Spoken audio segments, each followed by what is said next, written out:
What happens when the quiet girl everyone overlooks turns out to be the most dangerous person in the room?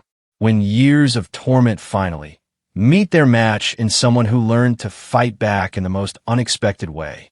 This is the story of Sarah Chun, a young woman whose journey from victim to victor would leave 282 Navy SEALs speechless, and two bullies learning that sometimes the hunted becomes the hunter. In a world where strength is measured by size and volume, Sarah proved that the deadliest weapons often come in the smallest packages. Her story isn't just about revenge. It's about transformation, resilience, and the moment when someone decides they've had enough. What you're about to read will challenge everything you think you know about power, justice, and the human spirit's capacity to overcome. Sarah Chun had always been different, though she never understood why that made her a target. At 22 years old, she stood barely 5 feet tall, with delicate features that made people assume she was fragile. Her quiet demeanor and preference for books over parties had earned her the reputation of being invisible at Riverside Community College.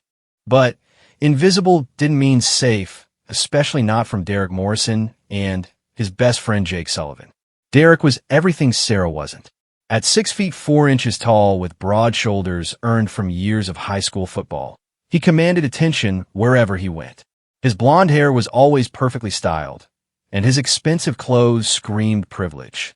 Jake, equally imposing at 6 feet 2 inches, served as Derek's shadow, laughing at his jokes and encouraging his worst impulses. Together, they had terrorized their way through high school and were now continuing their reign of intimidation in college. The first time they noticed Sarah was during freshman orientation 3 years ago. She had been sitting alone in the corner of the cafeteria, reading a worn copy of The Art of War while picking at her salad. Derek had spotted the book's title and burst into laughter so loud that half the cafeteria turned to look. "Hey, look at this," Derek had announced, snatching the book from Sarah's hands. "Little Miss Nobody thinks she's a military strategist." He held the book high above his head, far from Sarah's reach. "What's next? Joining the Army? They'd probably use you as target practice." Jake had joined in immediately. "Maybe she's planning to take over the chess club. That would be about her speed." The surrounding students had laughed, and Sarah had felt her face burn with humiliation. She had quietly packed her things and left without saying a word, leaving her book behind. That incident had established the pattern that would define the next 3 years of Sarah's college experience. Derek and Jake made it their mission to remind her daily that she didn't belong. They would knock books from her hands in the hallway, making her scramble to collect scattered papers while students stepped around her. During group presentations, they would whisper loud enough for others to hear about how boring she was, causing her voice to shake and her confidence to crumble. The physical harassment had started small. A shoulder bump here, a deliberate step on her foot there. Derek would claim they were accidents, flashing his charming smile that made professors and other students believe he was just a harmless jock. But Sarah saw the calculation in his eyes, the way he and Jake would exchange knowing looks after each incident. As months turned into years, their behavior escalated. They began following her to her part-time job at the campus library, making loud comments about how pathetic it was that she spent her Friday nights shelving books instead of socializing. They would move her bike from the rack, forcing her to search the entire campus for it. Once, they loosened the bolts on her seat, causing her to fall and scrape her knees badly on the concrete. Sarah's parents, Dr. Michael Chun and Dr. Lisa Chun, were both professors at the nearby university. They had raised their daughter to believe in the power of education and peaceful conflict resolution. When Sarah finally told them about Derek and Jake during her sophomore year, they had advised her to speak with the administration and trust in the system to protect her. The meeting with Dean Roberts had been a disaster. Derek's father was a major donor to the college, and Jake's family had connections throughout the community. When confronted, both young men had presented themselves as model students who were simply trying to include Sarah in campus life. They claimed her accusations were the result of social anxiety and misunderstanding their friendly gestures. Sometimes shy students misinterpret normal social interaction as hostility. Dean Roberts had explained to Sarah's parents during a follow-up meeting. Derek and Jake are both honor students with clean disciplinary records. Perhaps Sarah would benefit from some counseling to help her adjust better to college social dynamics. The message was clear. Sarah's word meant nothing against theirs. The system that was supposed to protect her had instead protected her tormentors. That night, Sarah had cried herself to sleep, feeling more alone than ever before. The breaking point came during the fall semester of their senior year. Sarah had been working late in the library, finishing research for her senior thesis on conflict resolution in international relations. The building was nearly empty, with only a skeleton crew of staff remaining. She had been walking to her car in the dimly lit parking lot when Derek and Jake appeared from behind a row of vehicles. Well, look who we have here, Derek had said, his voice carrying a dangerous edge Sarah had never heard before. All alone in the dark. Isn't this perfect, Jake? Jake had nodded, cracking his knuckles. We've been thinking, Sarah. You've been really ungrateful lately. Here we are, try to help you build some character, and all you do is run to Daddy and Mommy. Sarah had backed toward her car, keys clutched in her trembling hand. Please, just leave me alone. I haven't done anything to you. Derek had laughed coldly. That's exactly the problem. You haven't done anything. You just exist, taking up space, breathing our air. Do you know how annoying it is to see your pathetic face every day? What happened next would be burned into Sarah's memory forever. Derek had shoved her hard against her car, the impact knocking the wind from her lungs. When she tried to move away, Jake had grabbed her backpack and flung it across the parking lot, sending her laptop and books scattering across the wet pavement. Oops, Jake had said with mock concern. Looks like you dropped something. As Sarah had bent to collect her belongings, Derek had kicked her squarely in the ribs, sending her sprawling onto the cold concrete. The pain had been immediate and intense, but worse than the physical hurt was the realization that they were no longer content with emotional torment. They were escalating to serious physical violence. Please, Sarah had whispered, struggling to breathe through the pain. Please stop. Derek had knelt beside her, his voice dropping to a menacing whisper. This is just the beginning, Sarah. Tomorrow, we're going to make your life even more miserable. And the next day, and the day after that, you're going to learn what happens to people who think they can cause trouble for us. They had left her there in the parking lot, bruised and humiliated, surrounded by her scattered possessions. As Sarah had slowly gathered her things with shaking hands, she had made a decision that would change everything. She was done being a victim. The next morning, Sarah had walked into Professor Martinez's martial art class and signed up for private lessons. When the elderly instructor had asked what her goals were, Sarah had looked him directly in the eyes and said something that surprised them both. I want to learn how to hurt people who hurt me. Professor Martinez had studied her for a long moment, taking in her bruised face and the determined set of her jaw. Martial arts isn't about revenge, Miss Chun. It's about discipline, respect, and self-improvement. Then, teach me discipline, Sarah had replied. Teach me respect. And teach me how to defend myself against people who have neither. That conversation had marked the beginning of Sarah's transformation. For the first time in 3 years, she felt like she was taking control of her life instead of simply surviving it. She didn't know then that her journey would lead her to a confrontation that would shock everyone who thought they knew her, including 282 Navy SEALs who would witness something they'd never forget. The quiet girl was about to become something entirely different. And Derek Morrison and Jake Sullivan were about to learn that they had picked the wrong person to torment. Professor Elena Martinez had been teaching martial arts for over 30 years, but she had never seen raw determination like what burned in Sarah Chen's eyes that morning. The young woman's face bore the fading yellow-green marks of recent bruises, and she moved with the careful posture of someone nursing sore ribs. But her voice was steady when she asked to begin training immediately. Most people come to martial arts looking for fitness or sport, Professor Martinez explained as she led Sarah to the private training room behind her main dojo. Some come seeking confidence. A few come looking for an outlet for anger. What are you looking for, Sarah? Sarah had thought carefully before answering. I'm looking for myself. The person I was before they tried to break me. The first weeks were brutal. Sarah's body, accustomed to long hours of studying and minimal physical activity, protested every movement. Her muscles ached constantly, and her hands were raw from practicing strikes on training pads. But she never missed a session. Every morning at 5 a.m., she was in the dojo, ready to push her body beyond what she thought possible. Professor Martinez started her with basic techniques from multiple disciplines. Boxing for hand strikes and footwork. Muay Thai for devastating kicks and knee strikes. Brazilian Jiu-Jitsu for ground fighting and submissions. Krav Maga for realistic self-defense scenarios. Sarah absorbed it all with the same intensity she had once reserved for academic studies.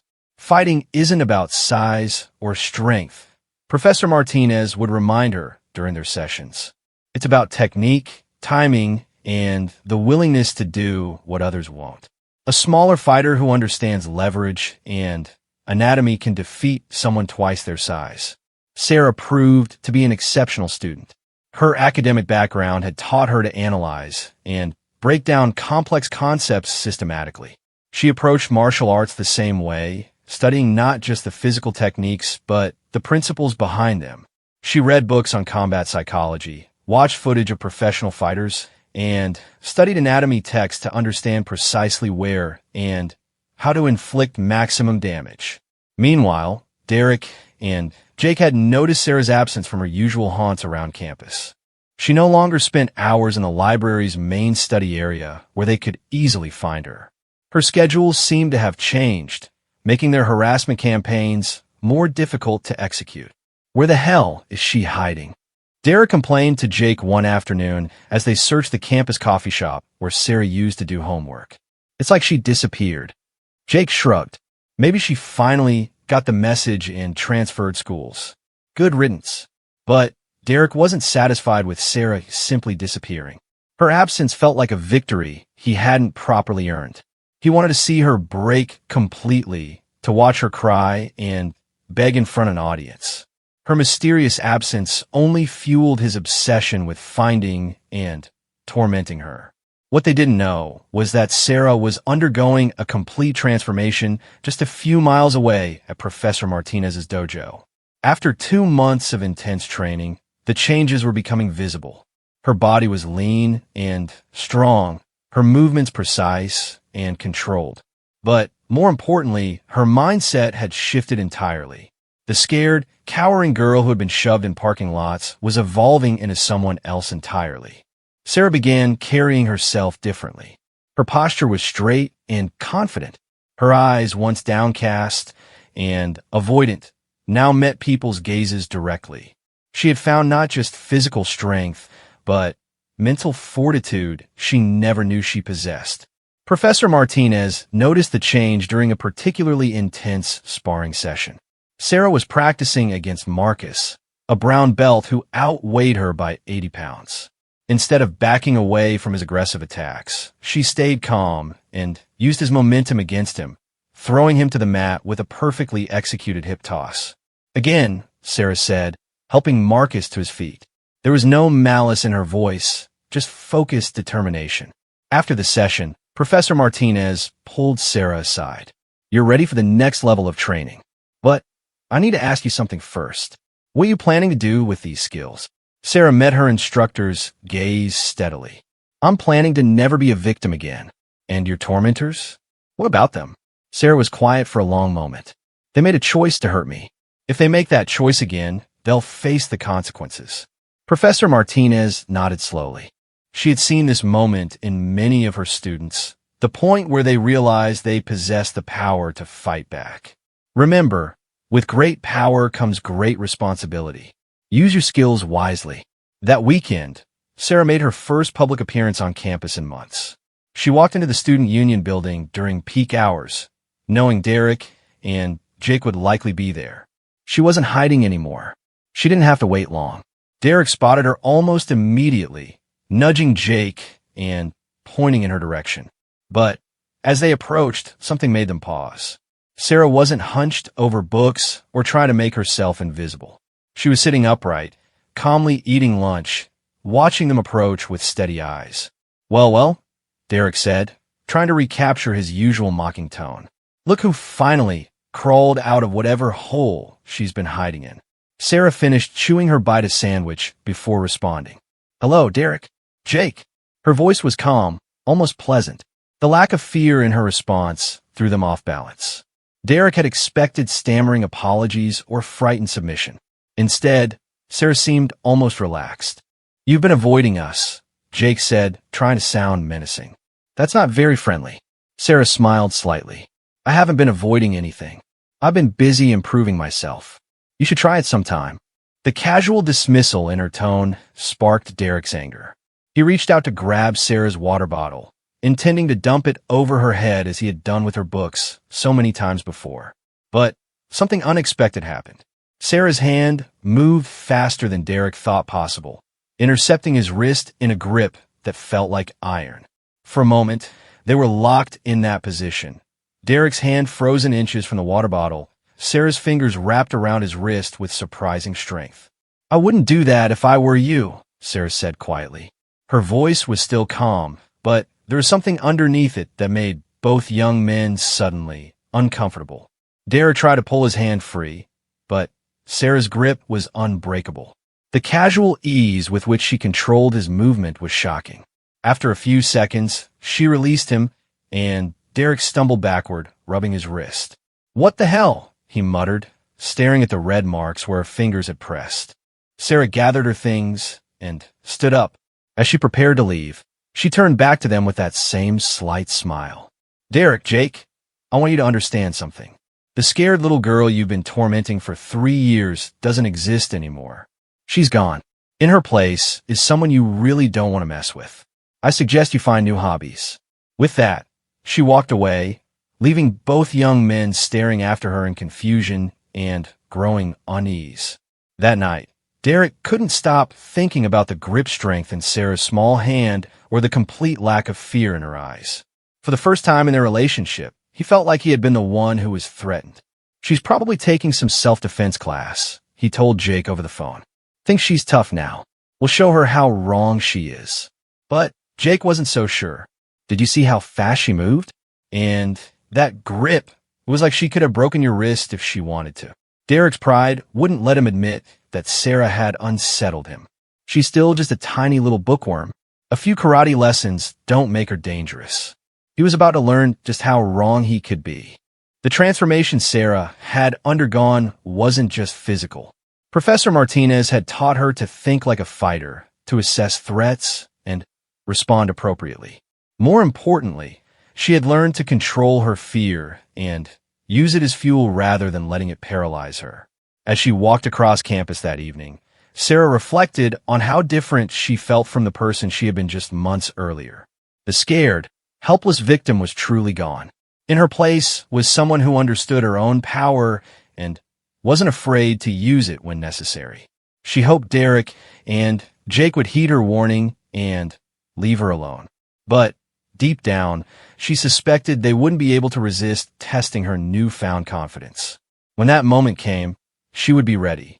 What none of them could have predicted was that their final confrontation would take place in front of an audience that would turn their personal conflict into something much larger than any of them had imagined.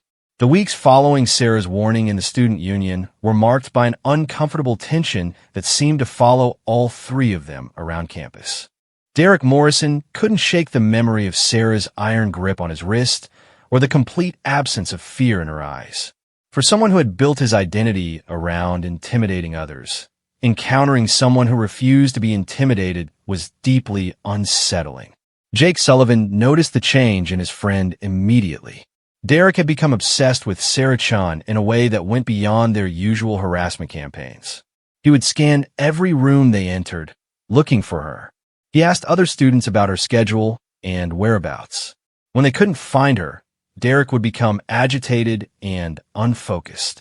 You need to let this go, man, Jake told Derek as they sat in their apartment one evening. She's not worth all this energy. There are plenty of other people to mess with. Derek's jaw clenched. She disrespected me, Jake. In public, she made me look weak. She grabbed your wrist. So what? It's not like anyone really noticed. But Derek knew people had noticed. Several students in the union had witnessed the interaction, and word was spreading that Derek Morrison had been handled by tiny Sarah Chun. His reputation for dominance was being questioned, and he couldn't tolerate that. Meanwhile, Sarah's transformation was accelerating under Professor Martinez's guidance. Her training had evolved beyond basic techniques to include advanced combat scenarios and psychological preparation. The professor had begun teaching her about combat mindset and the mental aspects of conflict. Physical technique is only half of fighting, Professor Martinez explained during one of their sessions. The other half is mental. You must learn to remain calm under pressure, to read your opponent's intentions, and to commit fully to your actions when the moment comes. Sarah absorbed these lessons with the same dedication she brought to everything else. She practiced visualization techniques, imagining various scenarios where she might need to defend herself. She studied the psychology of bullies and predators, learning to recognize the signs of escalating aggression. Her academic work was suffering slightly due to the time spent training, but Sarah didn't care. For the first time in years, she felt like she was preparing for something important rather than simply surviving day by day. The confidence she gained from knowing she could defend herself spilled over into every aspect of her life. Professor Martinez had also introduced Sarah to other students who had similar backgrounds. Maria Santos had been stalked by an ex-boyfriend. Tommy Kim had been targeted for being gay. Rebecca Foster had survived an assault attempt.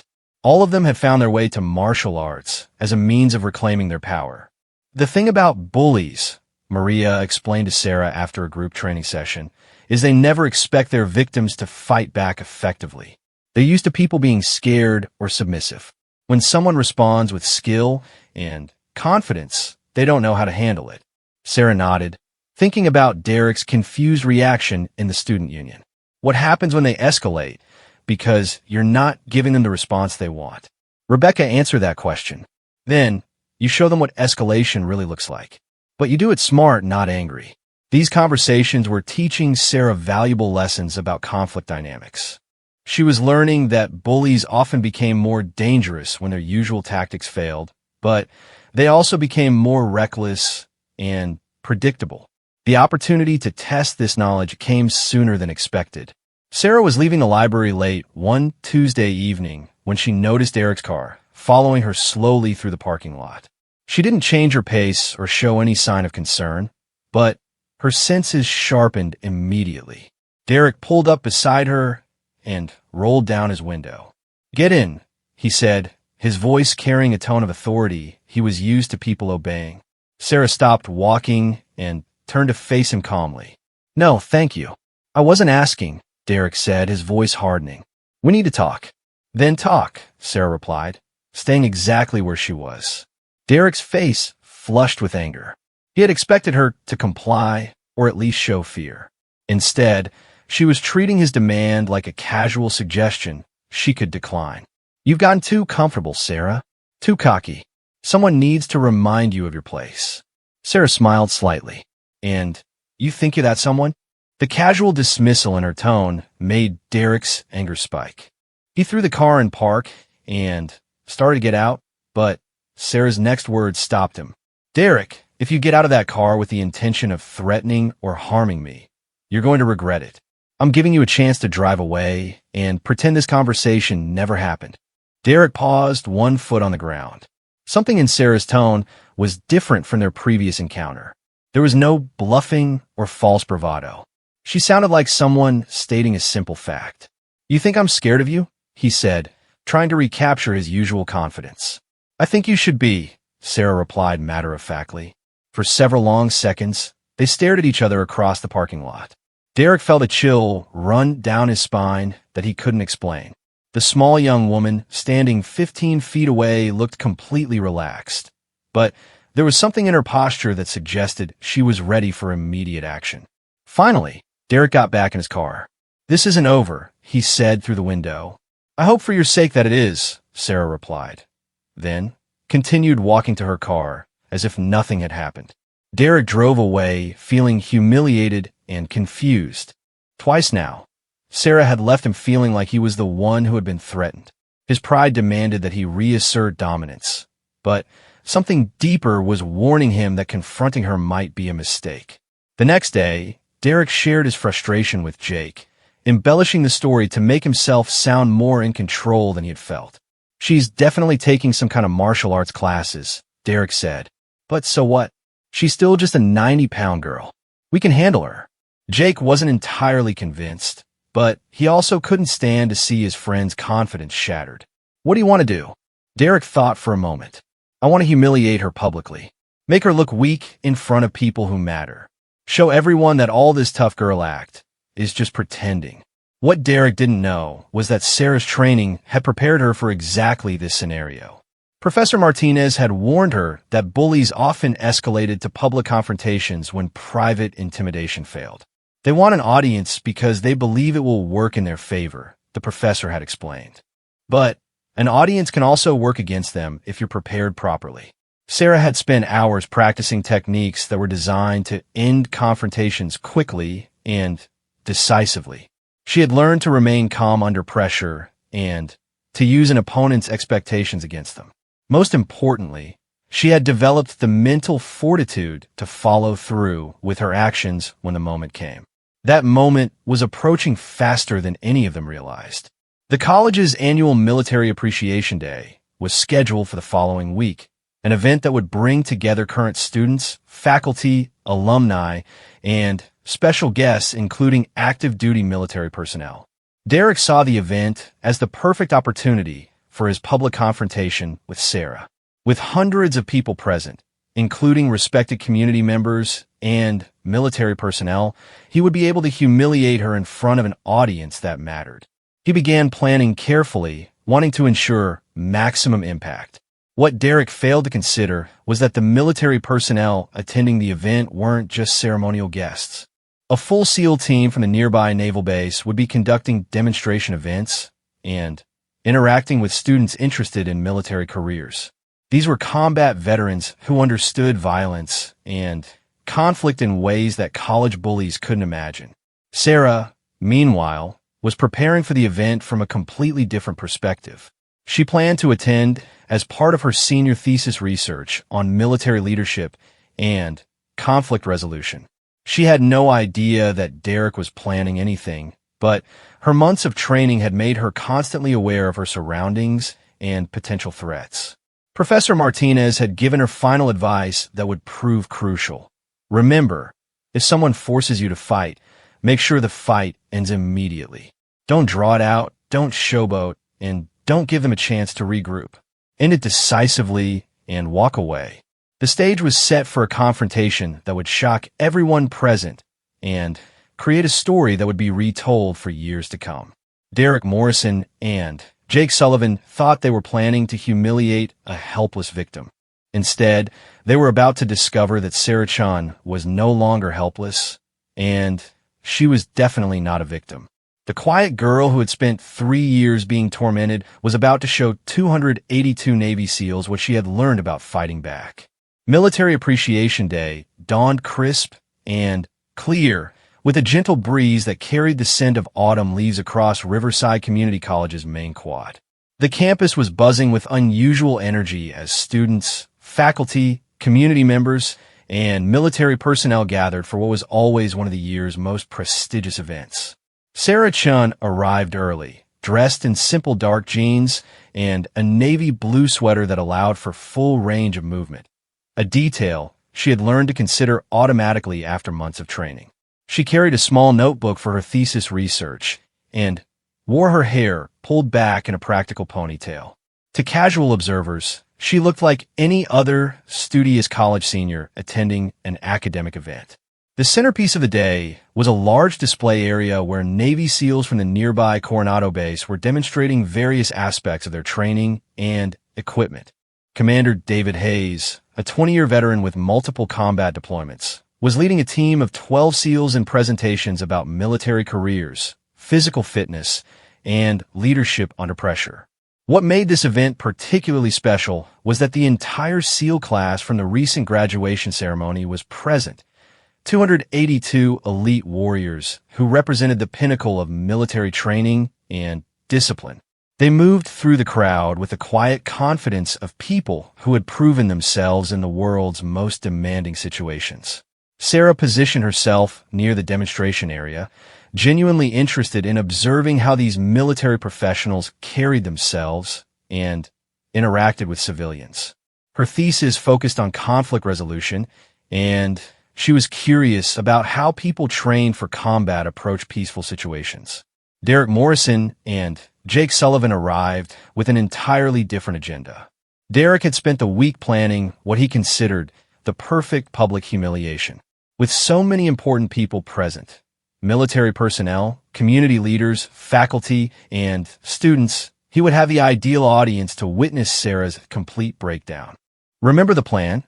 Derek muttered to Jake as they surveyed the crowd. "We corner her near the demonstration area where everyone can see. I'll start with verbal harassment to get her emotional, then escalate to physical intimidation. When she breaks down, crying in front of all these military guys, everyone will see what a pathetic fake she really is." Jake nodded nervously. Despite his loyalty to Derek, he had been having second thoughts about this plan all week.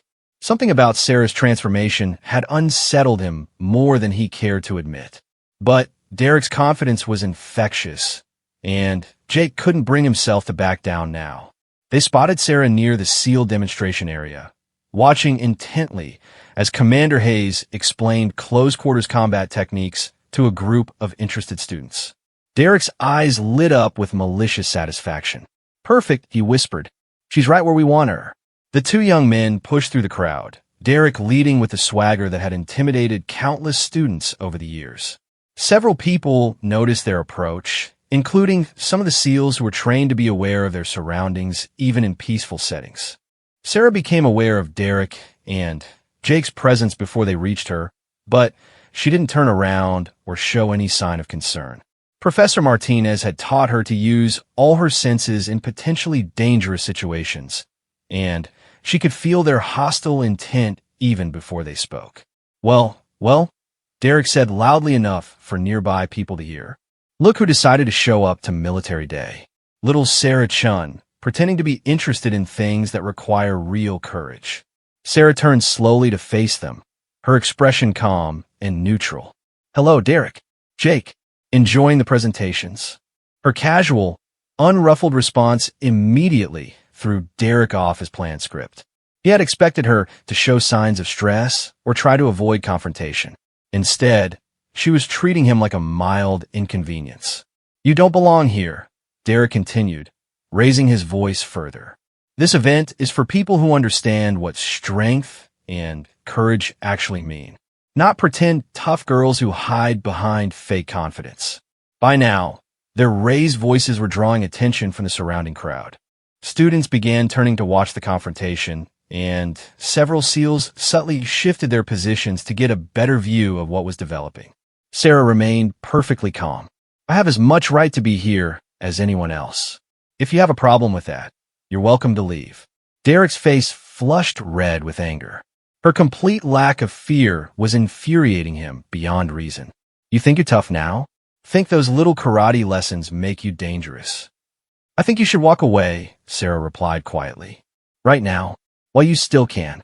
The quiet confidence in her voice sent a chill through several observers, including Commander Hayes, who had stopped his demonstration to watch what was unfolding. Years of combat experience had taught him to recognize the signs of someone preparing for violence, and something about the small young woman's stillness reminded him of a coiled spring. Derek, however, was too angry to recognize the warning signs. "I'm going to show everyone here what a fraud you really are," he snarled, taking a step closer to Sarah. That's when everything changed. Derek reached out to grab Sarah's shoulder, intending to shake her or push her in front of the crowd. But his hand never made contact. Sarah moved with fluid precision, her right hand intercepting his wrist while her left struck his elbow joint with surgical accuracy. The snap of Derek's arm breaking was audible to everyone within 20 feet. Derek's scream of pain and shot cut through the air like a siren. He stumbled backward, cradling his twisted arm, his face pale with agony and disbelief. The confident bully who had terrorized students for years was suddenly reduced to a whimpering, injured young man. Jake Sullivan, witnessing his friend's injury, let rage override his caution. With a roar of anger, he charged at Sarah, intending to tackle her to the ground. At 6 feet 2 inches and nearly 200 pounds, he was confident his size advantage would overwhelm her. Sarah sidestepped his charge with minimal effort, using his momentum against him. As he stumbled past her, she delivered a precise kick to the back of his left knee. The sound of his kneecap dislocating was like a gunshot in the sudden silence that had fallen over the crowd. Jake crashed to the ground, his leg bent at an unnatural angle, screaming in pain that matched his friend's agony. The entire confrontation had lasted less than 10 seconds. Two large, aggressive young men now lay on the ground with serious injuries, while Sarah stood calmly between them, completely unmarked and breathing normally. The crowd was stunned into absolute silence. Students, faculty, community members, and military personnel all stared in amazement at what they had just witnessed. The quiet, bookish girl they thought they knew had just demonstrated a level of martial arts skill that was beyond impressive. It was devastating. Commander Hayes was the first to react. He stepped forward, his trained eyes assessing the situation quickly. Medical personnel to the quad immediately, he called into his radio. Then he approached Sarah, his posture respectful but cautious. "Miss, I need to ask you to remain here until we can sort this out," he said formally. Sarah nodded calmly. "Of course. Should I call campus security as well?" The commander studied her for a moment, noting her complete composure and the precision of the injury she had inflicted. "That won't be necessary. We'll handle this." As medical personnel arrived to tend to Derek and Jake, word of what had happened spread rapidly through the crowd. The 282 SEALs present were particularly amazed by what they had witnessed. They recognized expert technique when they saw it, and Sarah's movements had been flawless. "Did you see the speed of that arm break?" One SEAL whispered to his teammate. "That was textbook joint destruction." "The knee kick was even better," his partner replied. "Perfect angle, perfect timing." She knew exactly what she was doing. Commander Hayes began interviewing witnesses while the injured young men were loaded onto stretchers. The story that emerged was consistent from multiple sources. Derek and Jake had initiated the confrontation. Derek had attempted to physically grab Sarah, and she had responded with what appeared to be appropriate defensive force. "Ma'am," the commander said to Sarah as the ambulances departed, "I need to ask about your training background." "I've been studying martial arts for about 8 months, Sarah replied honestly. "My instructor is Professor Elena Martinez. She owns a dojo about 10 minutes from campus." Commander Hayes nodded, making notes.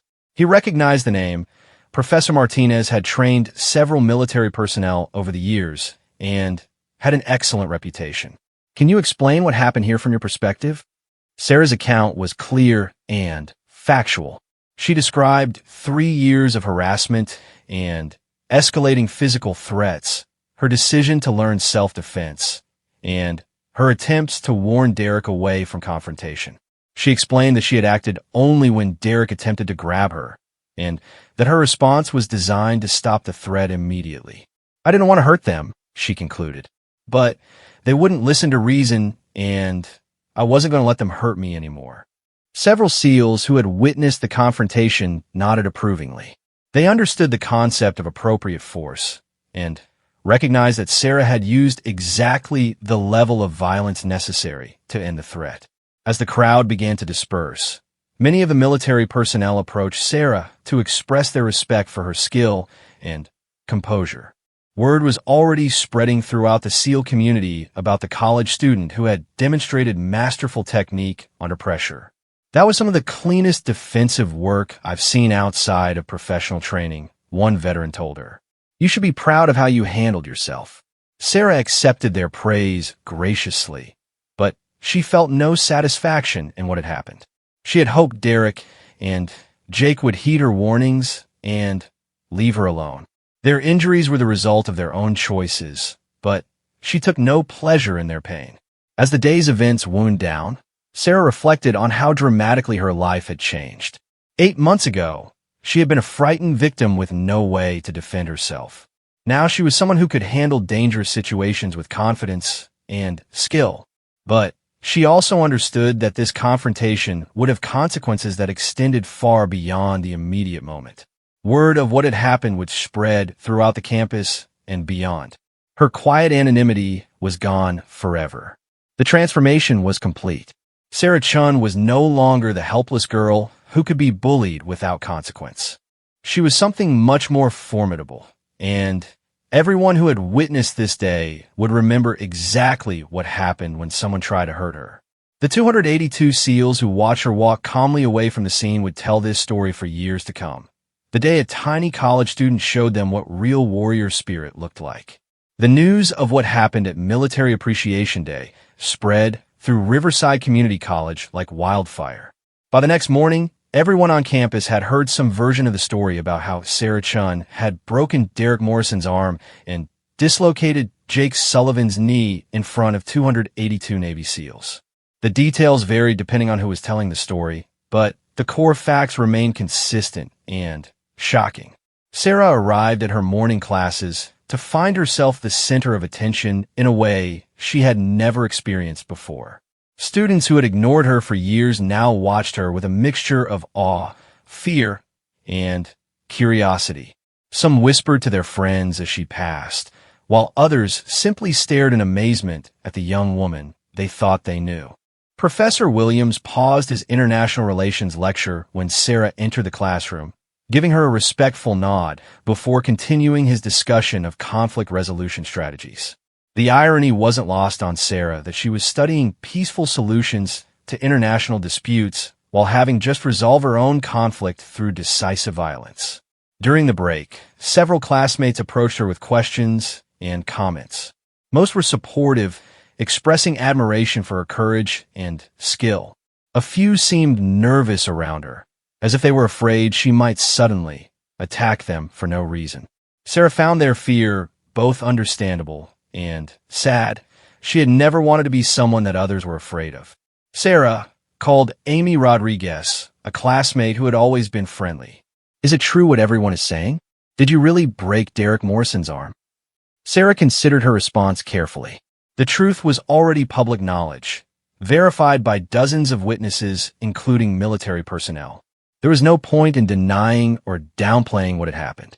Derek and Jake chose to confront me aggressively in front of hundreds of people, Sarah replied calmly. When Derek tried to grab me, I defended myself using the minimum force necessary to stop the threat. Amy's eyes widened. But how did you learn to do that? I mean, Derek's huge compared to you. Size isn't everything, Sarah said, unconsciously echoing one of Professor Martinez's favorite lessons. Technique, timing, and determination matter more than raw physical strength. Word of Sarah's composed response to questions about the incident spread as quickly as the original story. People were impressed not just by her martial arts skills, but by her mature and thoughtful handling of the aftermath. She wasn't boasting about her victory or expressing satisfaction in her former tormentor's injuries. Instead, she spoke about self-defense as a necessary but regrettable action. Meanwhile, Derek Morrison was discovering that his reputation had been shattered along with his arm. The young man who had built his identity around intimidating others was now known as the bully who got destroyed by his intended victim. Students who had once feared him now saw him as pathetic. The respect he had commanded through fear had evaporated instantly. From his hospital bed, Derek seethed with humiliation and rage. His arm would require surgery and months of physical therapy. But worse than the physical pain was the psychological devastation of being so thoroughly defeated in front of an audience that included the people he most wanted to impress. "This isn't over," he told Jake during one of their conversations. Jake was in the bed next to him, his leg in traction after surgery to repair his dislocated kneecap. "Maybe it should be," Jake replied wearily. "She warned us, Derek, multiple times. We pushed her too far, and she ended it. Derek's face flushed with anger. She sucker punched us. She caught us off guard with some cheap martial arts tricks. But even as he said it, Derek knew it wasn't true. He had initiated the physical contact, and Sarah had responded with defensive techniques that were clearly the result of serious training and skill. The SEALs who witnessed the confrontation had made their assessment clear. Sarah had acted appropriately and demonstrated impressive martial arts ability. Jake was beginning to see the situation more clearly than his friend. Derek, we spent 3 years making her life miserable. We followed her, harassed her, knocked her books down, kicked her in parking lots. We were bullies, man. And when she finally got strong enough to fight back, we kept pushing until she had to. Derek refused to accept this perspective. In his mind, he was the victim of an unprovoked attack by someone who had used unfair advantages against him. The possibility that he might have deserved what happened was something his ego simply couldn't process. Campus administration was dealing with their own challenges in the aftermath of the incident. Dean Roberts, who had previously dismissed Sarah's complaints about harassment, now faced difficult questions about why the college had failed to protect a student from ongoing bullying.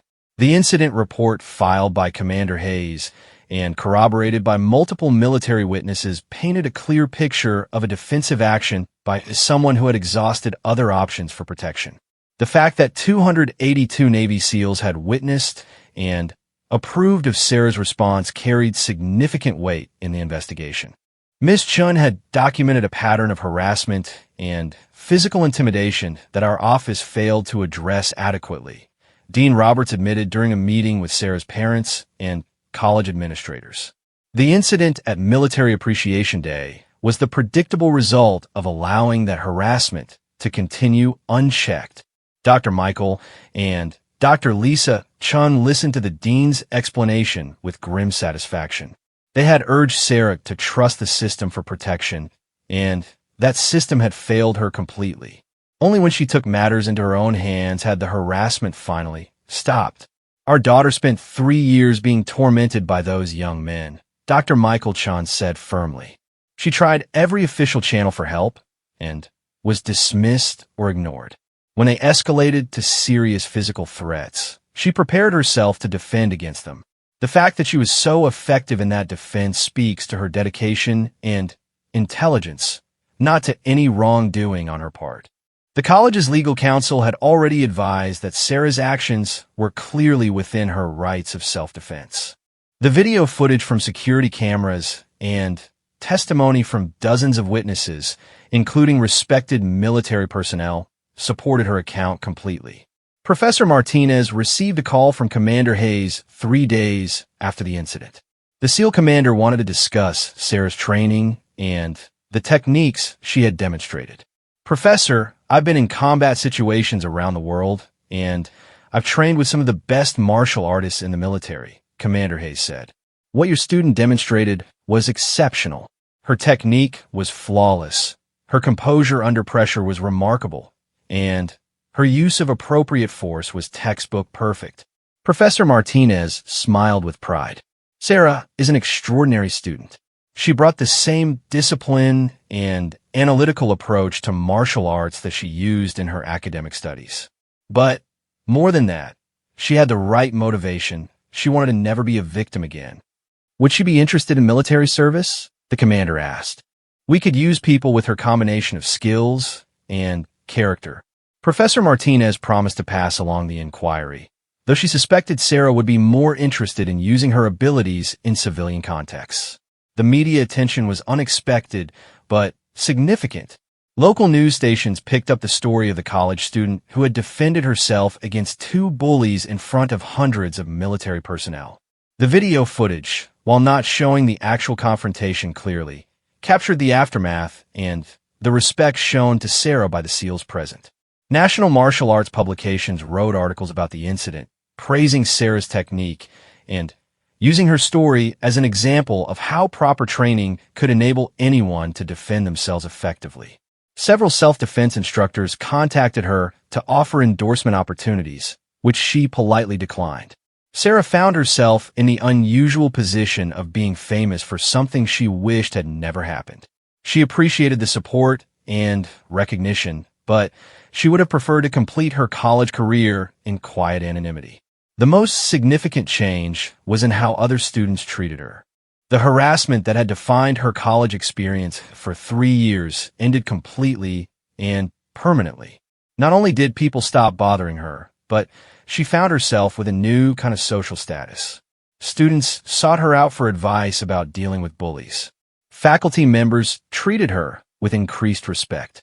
She even received invitations to social events she had never been included in before. Some of this attention was welcome. Sarah enjoyed being able to help other students who were facing harassment or intimidation. She gave several talks about self-defense and shared her experience with campus support groups. Other aspects of her newfound notoriety were more challenging. Some people seemed to view her as a potential threat rather than a person. A few students were clearly afraid to interact with her normally, as if they thought she might respond to casual disagreement with violence. Professor Martinez helped her navigate these new social dynamics during their continuing training sessions. Fame for martial arts skills is a double-edged sword, the professor explained. Some people will respect you for your ability to defend yourself. Others will fear you unnecessarily. The key is to remain the same person you always were, someone who uses skill responsibly and only when necessary. As Sarah's senior year progressed toward graduation, she reflected on the journey that had transformed her from a frightened victim to someone who commanded respect through demonstrated capability. The scared girl who had been kicked in parking lots was truly gone, replaced by a confident young woman who knew she could handle whatever challenges life might present. Derek Morrison and Jake Sullivan eventually returned to campus after their injuries healed, but they were changed by their experience. Derek struggled with the loss of his intimidating reputation and eventually transferred to another school. Jake remained at Riverside, but kept a much lower profile, avoiding any behavior that might be construed as bullying or harassment. The story of Military Appreciation Day became part of campus legend. New students would hear about the day when Sarah Chun faced down 2 bullies in front of 282 SEALs and demonstrated that the quiet ones sometimes have the most surprises. For Sarah, the incident marked the end of one chapter of her life and the beginning of another. She graduated summa cum laude with her degree in international relations and went on to pursue a career in conflict mediation, using her unique understanding of both violence and peace to help others resolve their disputes. But she never forgot the lesson that sometimes when all peaceful options have been exhausted, the only way to stop a bully is to show them that their intended victim is no longer helpless. The transformation was complete and permanent. Sarah Chun had learned that true strength comes not from the ability to hurt others, but from a knowledge that you can defend yourself if necessary. That knowledge had freed her from fear and given her the confidence to live life on her own terms. And somewhere in military mess halls and barracks around the world, 282 Navy SEALs continue to tell the story of the college student who showed them what real warrior spirit looked like in a tiny package.